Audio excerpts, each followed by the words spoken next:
All right, this is the Raw review for August 19th, 2024.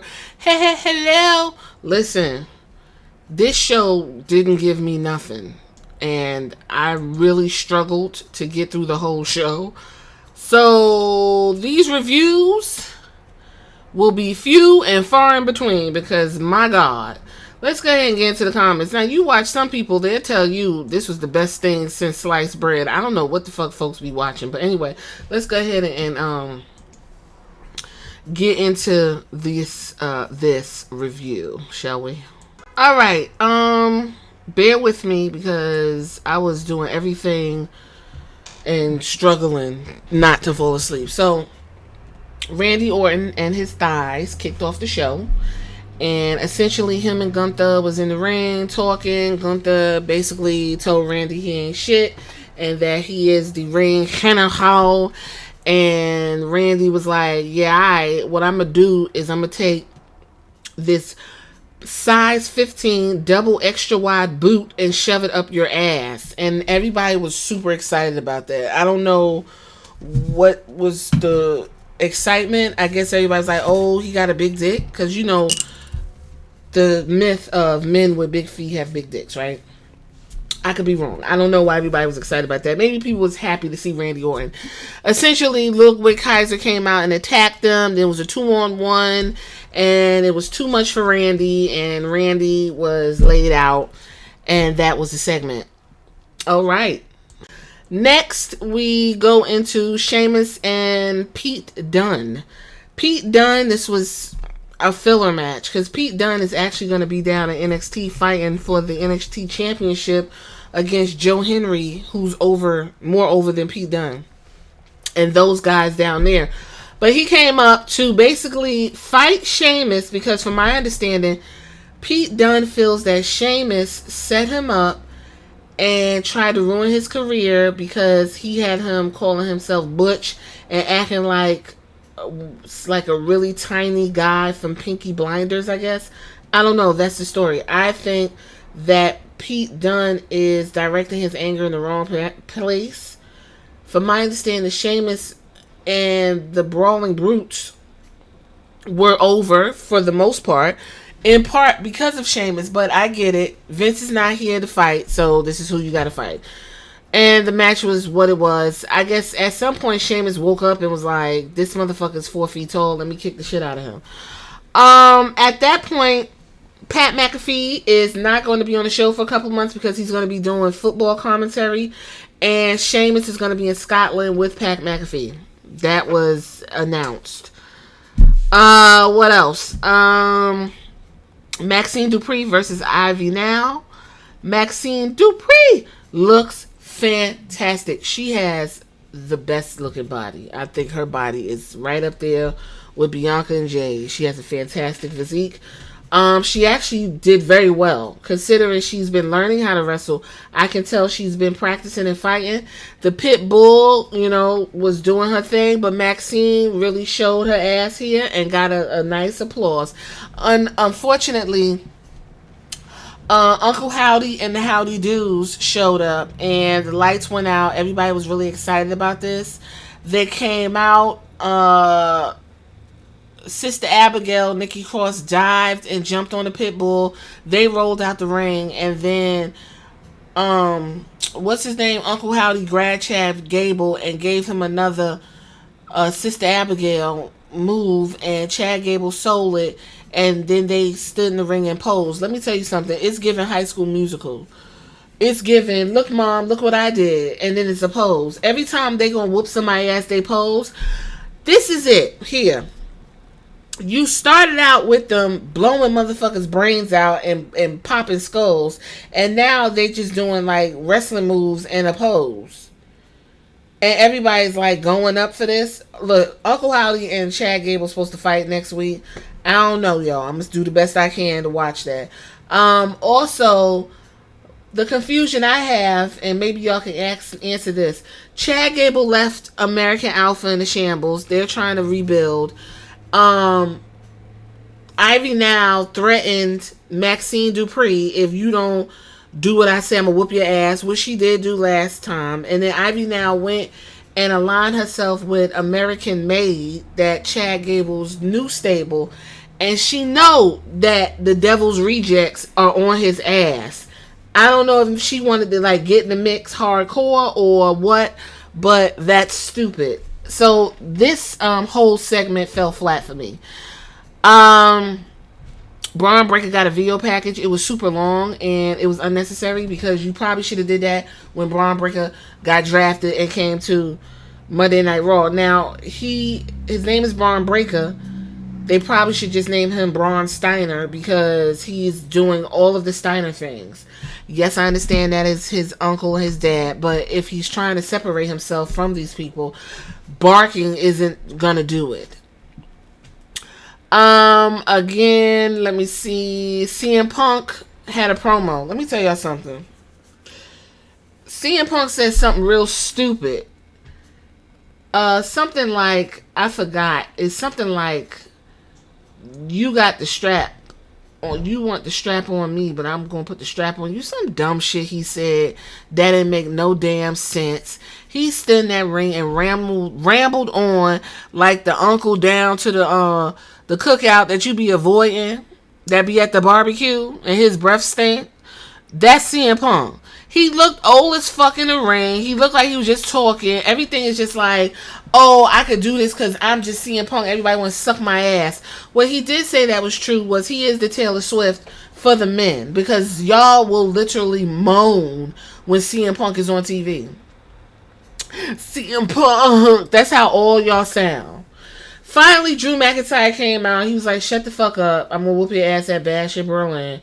And then CM Punk was like, no, you're not going to whoop my ass because I'm going to whoop you with this strap. And you're going to be strapped to me. And I'm going to strap myself to you. And we're going to, basically whoop the fuck out of each other. But before then, if you want to fight, come to the ring. And Drew McIntyre was like, nah, I don't want to come to the ring, motherfucker. And he was like, well, then how about this? I won't fight you. You give me my bracelet back. And Drew McIntyre was like, you want this bracelet? And CM Punk was like, yeah. And Drew McIntyre was like, no. That's their feud. Next up is The New Day versus Ali Jones and The Final Testament. Every time The Final Testament comes on my TV, my ass itch. I also want to point out that old dude, what's his name? Paul Ellering had on a velvet do-rag. Just want to point that out. I think that was very important for everybody to know. Scarlett is the smoke show, the star of the Testament, and they are not letting this woman do anything. Odyssey Jones is doing his thing. He's getting over by work rate. Odyssey Jones also has a really big personality. Now, this is the conversation that I did enjoy. Kofi Kingston essentially told Woods to fucking relax his tits because they was just started. Then nobody was fucking with him. So why can't they fuck with Odyssey Jones? Help him get over, because we vets. We already solidified for the Hall of Fame. Let's go ahead and get this dude on and we could get back at them. This guy could get over and we could feel good about helping another motherfucker get ahead. I actually like that. Woods is like, alright. So after they won the match, Odyssey and Kofi is like, yeah, we won. Xavier Woods is standing there like, well, wait a minute. Woods, for somebody who's so fucking smart, you're really fucking stupid if you allow a Karrion Kross and the Losers to get into your mind and sow discord in your group is really bizarre, but I guess. Then at some point, Dominic Mysterio issued a challenge to Damian Priest for later on. It was a lot of moaning, they start rubbing noses, and it was just like real nasally. Like, I want to challenge you to a match, Damian Priest. And she was like, all right, Danny Doom. Like, okay, girl.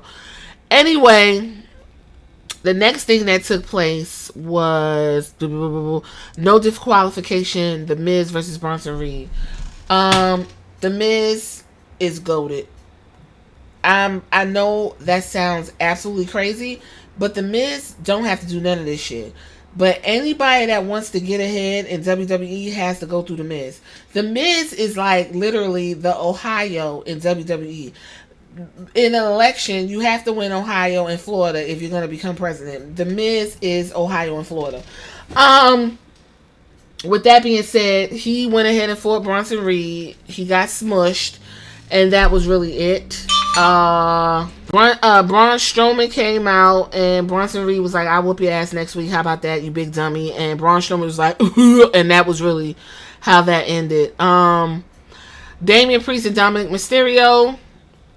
It was a no contest because while they were fighting, all of Judgment Day came out, beat the fuck out of Damian Priest because Rhea Ripley was out and she was going to give her Riptide to Dominic Mysterio, but before she could cut loose, she got hit in the head, and Liv Morgan proceeded to beat the shit out of her, and they had Damian Priest watch, and Damian Priest was like, Rhea, and Rhea Ripley's getting her ass whipped by this tiny ass bitch with some fucking pumps on, and I'm sitting here like, okay, I guess if that's what we're doing, excuse my alarm in the back, if that's what we're doing. So the Terror Twins got laid out, and the Judgment Day stood on top, and everybody's just like, yeah, moaning, and it was like,